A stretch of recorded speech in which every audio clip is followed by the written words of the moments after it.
Hello बच्चों, the perfect creators में आप सभी का स्वागत है। हम कक्षा 10वीं की गणित की छत्तीसगढ़ माध्यमिक शिक्षा मंडल मोड के द्वारा प्रकाशित बुक को क्वेश्चंस बना रहे हैं। आज हम पहुंचे हैं अध्याय 12 वृत्त और स्पर्श रेखाएं। ये वृत्त और स्पर्श रेखा का पहला वीडियो है। उम्मीद करती हूँ ये वीडियो आपको पसंद आएगा। यदि पसंद आता है तो मेरे वीडियो को लाइक करिए, मेरे चैनल को सब्सक्राइब जरूर करिए। तो स्टार्ट करते हैं बच्चों। वृत्त ये शेप देखकर आपको तो बिल्कुल समझ में आ गया होगा कि ये वृत्त है। पर वृत्त की यदि परिभाषा आ जाए तब आपको क्या करना है, वृत्त पर उन सभी बिंदु, ये बहुत सारे बिंदु है बच्चों, बिंदुओं का समूह जो एक तल में एक निश्चित दूरी से, एक नियत बिंदु है बच्चों, नियत बिंदु से समान दूरी पर हो, सारे बिंदु एक समान दूरी पर हो, इस प्रकार जो एक बंद आकृति प्राप्त होती है वो आकृति कहलाती है इस वृत्त। तो उसके बाद ये जो नियत बिंदु है ये कहलाता है उसका केंद्र। और जो वृत्त के केंद्र से वृत्त के किसी भी परिधि के किसी बिंदु को मिला दे तो ये कहलाती है उसकी त्रिज्या। तो आपको मालूम है तो केंद्र से वृत्त के किसी भी बिंदु तक की दूरी को कहती है त्रिज्या। कितनी त्रिज्याएं होती हैं बच्चों? तो अनेक त्रिज्या होती है, इसको गिन नहीं सकते आप, पास पास करके बहुत सारी लाइन खींच सकते हैं। तो इसलिए खालिस्तान का प्रश्न, सही गलत का प्रश्न आता है, वृत्त के कितने अनेक त्रिज्याएं होती हैं? हाँ बिल्कुल सही। और वो सभी के सभी समान होती है। यदि एक वृत्त की त्रिज्या 5 सेंटीमीटर है तो उस वृत्त की सारी त्रिज्याएं 5 सेंटीमीटर की होंगी। तो ये वृत्त था बच्चों। उसके बाद अगला शब्द आता है जीवा। जीवा क्या है बच्चों? जीवा वृत्त के एक परिधि पर स्थित कोई भी दो बिंदु को मिलाने वाला रेखाखंड। वृत्त की परिधि है बच्चों, ये है, ये वृत्त की परिधि कहलाती है। ये वृत्त की परिधि पर कोई भी दो बिंदु ले लो, एक बिंदु, दो बिंदु, और इन बिंदु को मिलाने वाला जो रेखाखंड बना, ये जो रेखाखंड बना, ये रेखाखंड उसका जीवा कहलाता है। और सबसे बड़ा जीवा कितना होगा? कौन सा होगा बच्चों? ये केंद्र है, बीच में देख रहे हैं, ये छोटा है, ये थोड़ा सा बड़ा है, ये उससे थोड़ा बड़ा है, ये उससे बड़ा है, ये उससे बड़ा। सबसे बड़ा कहाँ होगा? जो बीचों बीच से जाएगा वो सबसे बड़ा होगा, उसके बाद फिर छोटा होता चले जाएगा।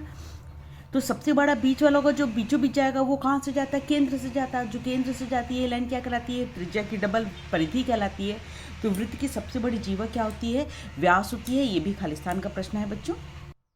यहाँ परिधि शब्द का जो इस्तेमाल हो रहा है वो क्या होता है बच्चों?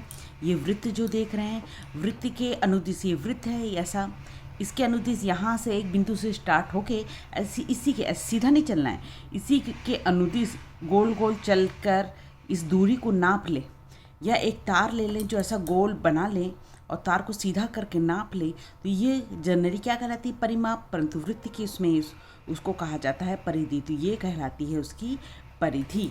परिधि के बाद चाप देखते हैं बच्चों। चाप क्या होता है? वृत्त की परिधि पर आप दो बिंदु ले लीजिए। देखिए, एक बिंदु ए और एक बिंदु बी ले लिया, तो ए और बी के बीच में जो अनुदिश दूरी है ये वाली, ये दूरी कहलाती है उसकी चाप। वृत्त के अनुदिश सीधा करेंगे तो बच्चों ये जीवा है। ए और बी की सीधी लंबाई कहलाएगी जीवा, और वृत्त के अनुदिश ए और बी की लंबाई ऐसे घूम के जाएंगे तो कहलाएगी उसकी लघु चाप। चाप कहलाती है छोटा है इसलिए लघु चाप, और बी से ए कहलाएगा दीर्घ चाप। उसके बाद वृत्तखंड एक शब्द का इस्तेमाल होगा आपके इसमें।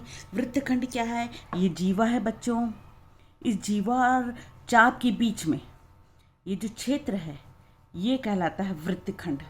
तो इसमें दो वृत्तखंड होते हैं बच्चों। ये लघु चाप है, तो जीवा और लघु चाप के बीच के हिस्से को लघु वृत्तखंड बोलते हैं, और ये वाला जो है हिस्सा जीवा और दीर्घ चाप के बीच का इतना जो हिस्सा, अंदर का हिस्सा पूरा कहलाता है दीर्घ वृत्तखंड। अब हम नेक्स्ट वर्ड को लेते हैं त्रिज्याखंड। ये जो छोटे छोटे चीज़ें बता रही हूँ बच्चों, ये सब आपके खालिस्तान वस्तुनिष्ठ सही संबंध ये सब में आने वाली हैं, इसलिए छोटी छोटी चीज़ों को आप बिल्कुल समझिए, कंफ्यूज नहीं होइएगा। 2-3 बार वीडियो को देखिए तो आपको बहुत अच्छे से समझ में आने वाला है कि त्रिज्याखंड किसके बोलते हैं। ये वृत्त का केंद्र है और ये चाप है। तो चाप के दो सिरे होते हैं, ए और बी। चाप के दो केंद्र को चाप के सिरों से मिला दें, ये जो दो त्रिज्याएं बनेंगी, ये त्रिज्याएं और ये चाप, इसके बीच का हिस्सा ये कहलाता है त्रिज्याखंड। यानी वृत्त के केंद्र को चाप ए बी की दोनों सिरे से मिलाने पर जो दो त्रिज्या बनती है, और इसके चाप के बीच का जो क्षेत्र है वो कहलाता है त्रिज्याखंड। ये लघु त्रिज्याखंड हो जाएगा और ये दीर्घ त्रिज्याखंड हो जाएगा। दूसरा एक शब्द आपके पास आएगा सर्वांग संवृत्त। सर्वांग वृत्त क्या, दो वृत्त जिसकी त्रिज्याएं समान हो। यदि दो वृत्त एकदम एक जैसी त्रिज्या वाले हैं, एक जैसे नाप वाले हैं, यदि इसकी त्रिज्या 2 सेंटीमीटर है, इसकी भी त्रिज्या 2 सेंटीमीटर है, इस वृत्त को उठा के इस वृत्त के ऊपर रख देंगे तो ये सर्वांग वृत्त कहलाते हैं। उसके बाद तीसरा शब्द आपके पास बच्चों आने वाला है जीवा द्वारा केंद्र पर अंतरित कोण। तो आप देखेंगे कि जीवा, ये जीवा है बच्चों, ये क्या कहलाएगा, चाप, परंतु ये लाइन जो सीधी लाइन ये कहलाती है जीवा। जीवा द्वारा कि जो दोनों सिरे हैं ये केंद्र पर जाके मिल जाएंगे तो यहाँ जो कोण बनाएंगे बच्चों, ये कोण कहलाता है उसका जीवा द्वारा अंतरित कोण। इसके बारे में 2 पॉइंट आप हमेशा याद रखिए, खालिस्तान में भी पूछता है सही गलत में भी पूछता है। यदि एक वृत्त में 2 जीवाएं हैं, ये एक जीवा ये एक जीवा, दोनों की जीवा 5 सेंटीमीटर की है, तो दोनों जीवा की यदि लंबाई बराबर है तो दोनों केंद्र पर बराबर कोण बनाएंगी। ये कोण दोनों के बराबर होंगे। यदि 50 डिग्री है तो ये भी 50 डिग्री होगा। तो पहला हो गया वृत्त की बराबर जीवा केंद्र पर खालिस्तान कोण बनाती है, बराबर कोण अंतरित करती है।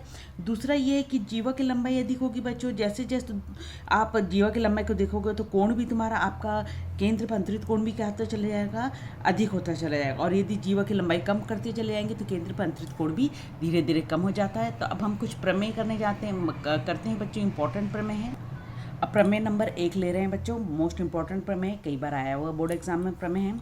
उस प्रमेय में देखिए कथन आपको लिख कर आएगा, किसी वृत्त की बराबर जीवाएं केंद्र पर बराबर कोण अंतरित करती हैं। ये प्रश्न रहेगा, प्रश्न पढ़ा आपने, वृत्त की बराबर जीवाएं के बाद कॉमा, ये यहाँ तक का पोर्शन आपका दिया हुआ है और केंद्र पर समान कोण अंतरित करती है, आपको सिद्ध करना है। तो किसी वृत्त की, तो आप वृत्त बना लीजिए, आप प्रकार से बना लीजिएगा, मैं आपका सी बना कर दिखा रही हूँ। 2 बराबर जीवाएं लेना है आपको, कोई भी 2 जीवा लेना है बच्चों। तो एक जीवा को मैंने ले लिया AB और एक जीवा को ले लिया मैंने CD। ये दोनों जीवाएं क्या हैं, बराबर हैं। तो हमको क्या ज्ञात है बच्चों, एक वृत्त है जिसका केंद्र O है और AB और CD इसकी 2 जीवाएं हैं, दोनों बराबर है। इसकी AB की लंबाई और CD की लंबाई बराबर है, तो AB बराबर CD हमने लिख लिया। अब हमको क्या ज्ञात करना है कि इसका कोण जो है, हम रचना में इसको OA को OB से मिला देंगे, OC को OD से मिला देंगे, तो ये जो कोण बन रहा है इसको कोण 1 बोल देते हैं और ये जो कोण बन रहा है बच्चों इसको कोण 2 बोल देते हैं। ये कोण आपस में बराबर होते हैं, हमको ये सिद्ध करना है। तो कोण AOB यानी कि कोण 1 और COD यानी कि कोण 2 बराबर है, हमको सिद्ध करना है। बहुत सरल है बच्चों, सर्वांग वृत्त हम समरूप त्रिभुज पढ़ के आए हैं, उसी त्रिभुज के अनुसार हमको काम करना पड़ेगा। तो यहाँ कौन से 2 त्रिभुज दिख रहे हैं बच्चों, त्रिभुज AOB, ये वाला त्रिभुज आपको दिख रहा है त्रिभुज AOB। दूसरा त्रिभुज दिख रहा है वह त्रिभुज COD। इन त्रिभुजों को आपको सर्वांग सिद्ध करना है, तो समरूप सिद्ध करना है। तो समरूप सिद्ध करने के लिए या सर्वांग सिद्ध करेंगे, बराबर जब वर्ड जब भी आता है बच्चों, समरूप नहीं सर्वांग सिद्ध करते हैं। समरूप में एक आकृति छोटी और एक आकृति बड़ी होती है। अभी हमको बराबर सिद्ध करना है, तो सर्वांग सिद्ध करने के लिए देखिए आपके पास यहाँ से एक OA, ये लाइन OA, एक लाइन जो खींचा OA और यहाँ का OD, ये दोनों बराबर होंगे। OA बराबर OD क्यों बराबर होंगी, क्योंकि ये क्या है, वृत्त की त्रिज्या। और अपन देखे हैं कि वृत्त की जितनी भी त्रिज्याएं होती हैं वो सारी की सारी समान होती हैं। तो आप जब कोई चीज़ को बराबर बताते हो तो उसका कारण भी बाजू में लिखेंगे। अब दूसरी भुजा देख रहे हैं कि OB भुजा डबल लाइन खींचा, ये OC भुजा के बराबर होगी। ये भी क्या दिख रही है बच्चों, OB बराबर OC, ये भी वृत्त की त्रिज्या दिख रही है, सेम लिख लीजिए, मैं डैश लगा ली हूँ। उसके बाद दिख रहा है बच्चों तीसरी चीज़ को आपको ढूंढनी है। तीसरी चीज़ तो ये वाली लाइन जो है, ये जो जीवा थी आपकी, ये जो जीवा थी यानी कि 1 2 तीसरी लाइन 1 2 तीसरी लाइन के बराबर है, यानी कि AB बराबर है CD। ये कहाँ से आया, ये हमने नहीं बोला, ये तो प्रश्न में दिया है। तो हमने क्या काम किया, ये भी भुजा है, ये भी भुजा है, ये भी भुजा है, इस त्रिभुज की 3 भुजाएं इस त्रिभुज की 3 भुजाओं के बराबर है। तो कौन सा प्रमेय के अनुसार ये सर्वांग हो जाएंगे, तो भुजा SSS प्रमेय से ही 9वीं क्लास में हमने देखा है। दोनों त्रिभुज क्या हो जाएंगे, सर्वांग सम का चिन्ह क्या होता है, 2 बराबर का चिन्ह लिखकर ऐसा खींच लेते हैं हम, सर्वांग सम हो जाएंगे त्रिभुज COD। सर्वांगसम होने से फ़ायदा क्या होगा बच्चों? सर्वांगसम होने से होगा कि इस त्रिभुज को उठा के मैं पलट के इस त्रिभुज के ऊपर रखूं, इस त्रिभुज को पलट के इस त्रिभुज के रखूं तो कोण एक कोण दो को ढक लेगा। इसलिए उस स्थिति में कोण एक किसके बराबर हो जाएगा? कोण दो को। और कोण एक किसका नाम है? AOB। कोण AOB और बराबर हो जाएगा कोण COD। इस प्रकार हमारा ये प्रमेय सिद्ध हो जाएगा कि दो जीवाएं यदि बराबर है तो केंद्र पर बराबर कोण बनाती है। अब इसका विलोम देखते हैं बच्चों। अब प्रमेय नंबर 2 ले रहे हैं बच्चों। जो पहले किया था कि वृत्त था, जीवाएं पहले शब्द था, जीवाएं बराबर थी, कोण सिद्ध करना था बराबर। अब उल्टा क्वेश्चन में देखिए, प्रश्न को इसलिए अच्छे से पढ़िएगा कि एग्जाम में आपका प्रमेय 1 पूछा है कि प्रमेय 2 पूछा है। प्रमेय 1 पूछने से कुछ बच्चे प्रमेय 2 भी बना देते हैं, इसलिए शब्दों पर ध्यान दीजिएगा। यदि एक वृत्त की जीवाओं द्वारा केंद्र पर अंतरित कोण बराबर हो, या यहाँ कॉमा है, यानी कि इतना पोर्शन आपका दिया हुआ पोर्शन है, कोण बराबर दिया है बच्चों, हमको यहाँ के बाद तो वे जीवाएं बराबर होती हैं, हमको ये सिद्ध करना है कि जीवाएं बराबर होंगी। तो हमने एक वृत्त ले लिया जिसका केंद्र O है, लिखा है वृत्त जिसका केंद्र O है। हम 2 जीवाएं ले लेते हैं बच्चों, एक जीवा को ले लेते हैं AB और दूसरी जीवा को ले लेते हैं CD। हम कहीं पर भी पहले से ये नहीं बोल रहे कि ये बराबर, हमको ये सिद्ध करना है। और केंद्र पर बराबर कोण अंतरित करती है तो केंद्र से मिला लीजिए इसको, ऐसा ऐसा। तो ये केंद्र पर पहला कोण बना रही है AOB, दूसरा बना दिया है ये C और D को मिला लीजिए तो दूसरा आपका बन गया है ये वाला कोण, कोण नंबर 1 और कोण नंबर 2 आपको ये बराबर दिया हुआ है। तो अब हमको उपपत्ति करनी है। सेम बराबर, कोण बराबर दिया है, बराबर शब्द का इस्तेमाल है, यानी और 2 त्रिभुज दिख रहा है तो आपको साफ साफ पता चल जाएगा दोनों त्रिभुजों को आपको सर्वांगसम बताना है। तो स्टार्टिंग जैसे प्रमेय 1 में था सेम है बच्चों, त्रिभुज AOB व त्रिभुज COD में 2 त्रिभुज ले लिया बच्चों, ये त्रिभुज और ये त्रिभुज में। अब हम 3 चीज़ ढूंढेंगे। पहली चीज़ जैसे उसमें कर रहे थे OA बराबर OB OD, मैंने एक एक लाइन बना ली है यहाँ पे।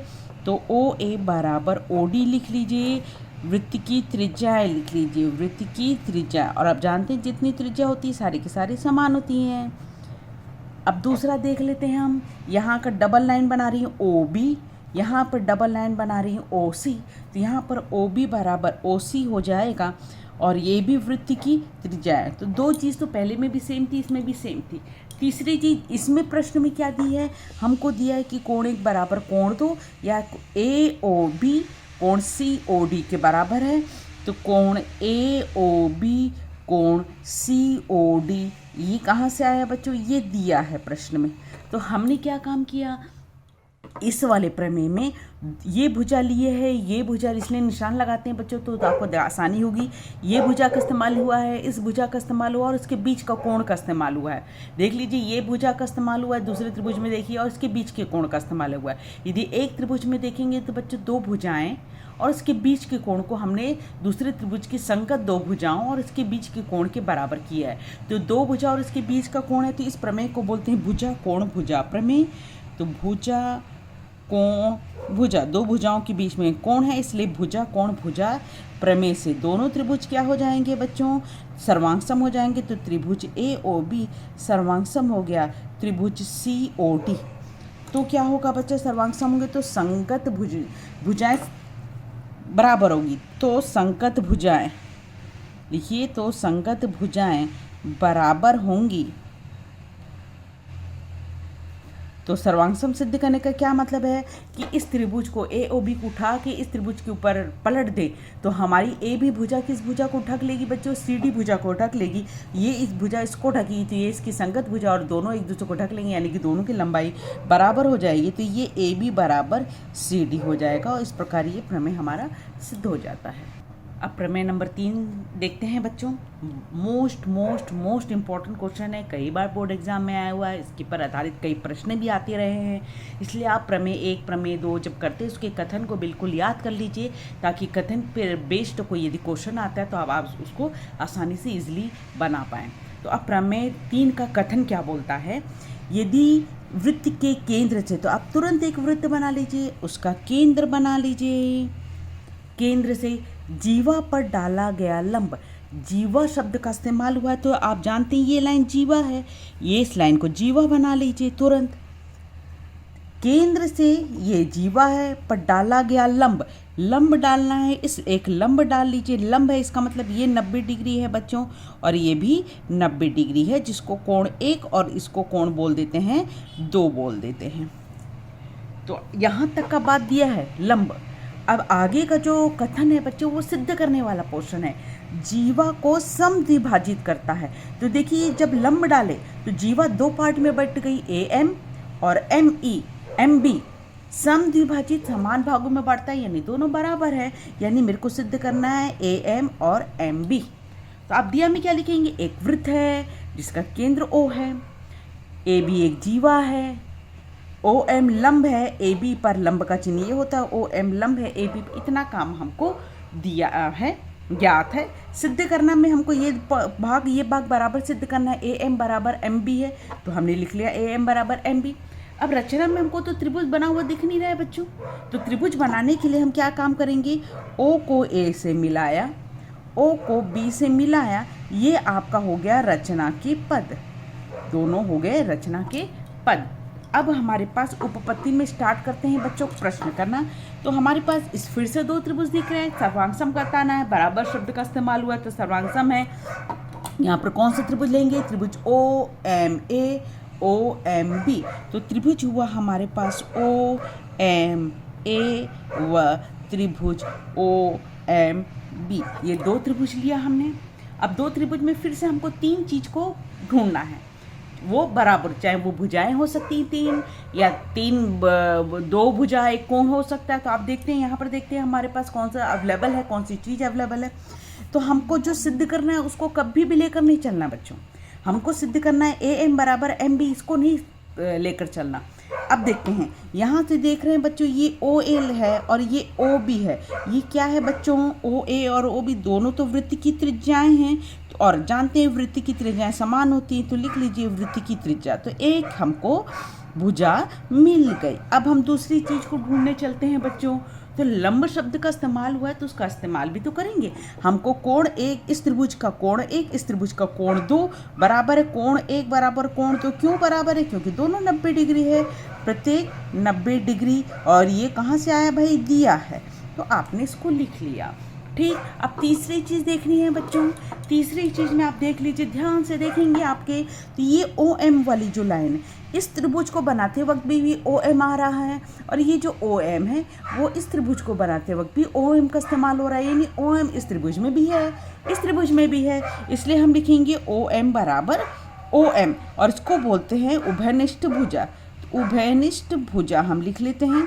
तो अब देखिए हमारे पास कितनी चीज़ मिल गई, 3 चीज़ मिल गई, पर 3 चीज़ में कौन सा प्रमेय का इस्तेमाल हो रहा है उस चीज़ को देखिएगा आप। हमारे पास अभी तक हमने कौन कौन सा चीज़ का इस्तेमाल किया, S भुजा भुजा भुजा एक चीज़ का इस्तेमाल किया, फिर भुजा कोण भुजा, 2 भुजाओं के बीच में एक कोण था। यहाँ पर देखिए जब भी 90 डिग्री आता है तो हमारे पास RHS प्रॉपर्टी कहलाती है। RHS प्रॉपर्टी को बोलते हैं बच्चों यहाँ पर समकोण कर्ण भुजा सर्वांग समता से, समकोण कर्ण भुजा प्रमेय से। देखिए जब भी 90 डिग्री का इस्तेमाल होता है जनरली ये चीज़ का इस्तेमाल होता है, मैं समझा रही हूँ आपको। समकोण, तो आपका एक समकोण आया था बच्चों, ये देखिए समकोण आया था, तो आप इस त्रिभुज में एक समकोण लिए थे। दूसरा कर्ण, समकोण की सामने की भुजा OA इसके बराबर लिए थे, ये भुजा का इस्तेमाल हुआ था। भुजा मतलब देख लीजिए ये वाली भुजा, ये जो OM भुजा इसमें भी है, इसमें भी है, तो आपने एक त्रिभुज में कर्ण भी समकोण लिया है, उसके सामने की भुजा कर्ण ली है और एक भुजा ली है। तो हमारे पास समकोण कर्ण भुजा प्रमेय से दोनों त्रिभुज क्या हो जाएंगे, सर्वांगसम हो जाएंगे। तो त्रिभुज OMA सर्वांगसम हो गया त्रिभुज OMB में। तो हमारे पास इस त्रिभुज को उठा कर ऐसा पलट देंगे या इस त्रिभुज को उठा कर ऐसा पलट देंगे तो संगत भुजाएं क्या होंगी, समान होंगी। तो संगत भुजाएं समान होंगी। तो कौन कौन सी भुजा ले लेंगे बच्चों, AM भुजा MB ले लेंगे। तो AM बराबर MB, इस प्रकार ये हमारा प्रमेय सिद्ध हो जाएगा। प्रमेय नंबर 4 जो प्रमेय नंबर 3 का जस्ट अपोजिट है, इसलिए शब्दों पर ध्यान देना बच्चों। कथन दिया है एक वृत्त के केंद्र व जीवा के मध्य बिंदु को, यहाँ तक मिलाने वाला रेखाखंड, यहाँ तक का पोर्शन आपको दिया है। जीवा पर लंब होता है, ये आपको सिद्ध करना है। पहले उसके पहले वाले में हमको जीवा पर लंब दिया था, समद्विभाजित मध्य बिंदु था, ये हमको सिद्ध करना है। अब यहाँ पर जीवा पर लंब होता है, लंब शब्द को सिद्ध करना है। तो हमने क्या काम किया, एक वृत्त लिया, उसका केंद्र O लिया, एक जीवा ले ली हमने AB, ये AB हमने जीवा ले ली।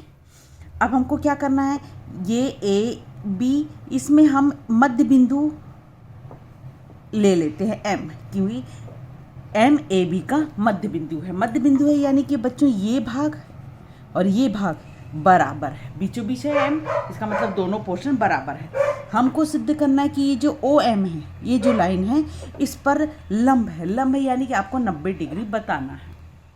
तो यहाँ पर त्रिभुज तो फिर इस त्रिभुज प्रमेय में नहीं बन रहा है, तो हम क्या काम करेंगे, OA को मिलाया और OB को मिलाया, ये हमारा हो गया रचना। अब उपपत्ति करेंगे, इसमें हमको 2 पार्ट सिद्ध करना पड़ेगा बच्चों। देखते हैं पहला पार्ट, त्रिभुज जैसे पहले प्रमेय में स्टार्ट किया था वैसे ही करना है बच्चों। त्रिभुज AOM व त्रिभुज BOM में देखते हैं हमारे पास कौन कौन सी 3 चीज़ें अवेलेबल हैं बच्चों। 3 चीज़ में OA बराबर OB है हमारे पास, तो ये 1 बराबर 1 ले लिया, लाइन खींच दिया मैंने। OA बराबर OB, और ये कहाँ से है, वृत्त की त्रिज्या। कारण भी आपको लिखना बहुत जरूरी है, वृत्त की त्रिज्या है। तो पहला चीज़ आपका हो गया ये वृत्त की त्रिज्या है। दूसरा चीज़ आपको ये M क्या था, इसका मध्य बिंदु दिया था, मध्य बिंदु है, इसका मतलब ये डबल लाइन इस डबल लाइन के बराबर है, यानी AM MB के बराबर है। तो दूसरा लिखा AM बराबर MB, क्यों बराबर है, M क्या है, जीवा AB का मध्य बिंदु, AB का मध्य बिंदु, आप कारण लिख लीजिए, मध्य बिंदु और कोष्टक लगा लीजिए। 2 चीज़ मिल गई बच्चों। अब तीसरी चीज़ में ढूंढते हैं बच्चों, ये तो पिछले में भी देखा था, ये OM लाइन, तीसरी वाली लाइन इस त्रिभुज में भी है, इस त्रिभुज में भी है, तो OM बराबर OM, और उसको क्या लिखते हैं हम, उभयनिष्ठ भुजा। तो हमने लिख लिया उभयनिष्ठ भुजा। तो 3 चीज़ मिल गई। अब ध्यान से देखिए, इसमें कहीं कोण का इस्तेमाल ही नहीं हो रहा, तीनों भुजा हैं, ये भुजा इसके बराबर है, ये भुजा इसके बराबर, ये तीनों में दोनों त्रिभुजों में है। तो इस एक त्रिभुज को ध्यान से देखिए, तो तीनों भुजा का इस्तेमाल हुआ। तो कौन सा प्रमेय लगेगा बच्चों, भुजा भुजा भुजा प्रमेय से दोनों त्रिभुज क्या हो जाएगा बच्चों, सर्वांगसम। तो त्रिभुज AOM सर्वांगसम हो जाएगा त्रिभुज BOM के, तो सर्वांगसम हो जाएगा, तो भुजा का इस्तेमाल हो गया। तो हमको सिद्ध क्या करना है, कोण शब्द का लंब होता है, लंब सिद्ध करना है, यानी कोण को 90 डिग्री बताना है। तो हम इस त्रिभुज को उठा के इस त्रिभुज को रखेंगे, तो ये वाला कोण कोण नंबर 1 और ये वाला कोण कोण नंबर 2। ध्यान से दिख रहा है बच्चों, कोण 1 और कोण 2, इस त्रिभुज को इसके ऊपर ढको या इस त्रिभुज को इसके ऊपर ढको, कोण 1 और कोण 2 को ढक लेगा। तो नीचे लिखेंगे आप, तो संगत कोण बराबर होंगे, तो संगत कोण बराबर होंगे। तो यहाँ पर हमारे पास हो गया कोण 1 बराबर कोण 2। परंतु बच्चों हमको बराबर सिद्ध नहीं करना है, हमको सिद्ध क्या करना है कि जो रेखाखंड है ये लंब है। लंब है मतलब कोण 1 और कोण 2 को 90 डिग्री बताना है। अब जो सर्वांगसम चीज़ें होती है वो बराबर हो सकती है, 90 डिग्री नहीं हो सकती। तो इसके लिए अपन क्या काम करेंगे, यहाँ पर हम लिखेंगे सेकंड पार्ट, यहीं पर सेकंड पार्ट की ज़रूरत है। देखिए आपके पास इस चित्र को डायरेक्ट ऐसा देखें, डायरेक्ट ये लाइन AB है आपके पास यहाँ पर, और ये M है, यहाँ पर कोण 1 बन रहा है और यहाँ पर कोण 2 बन रहा है। तो आप देख रहे हैं कि कोण 1 और कोण 2 को मिलाकर इसको क्या बोलते थे बच्चों हम 9वीं क्लास में, रेखीय युग्म। रेखीय युग्म इसका मान कितना होगा बच्चों, 180 डिग्री होता है।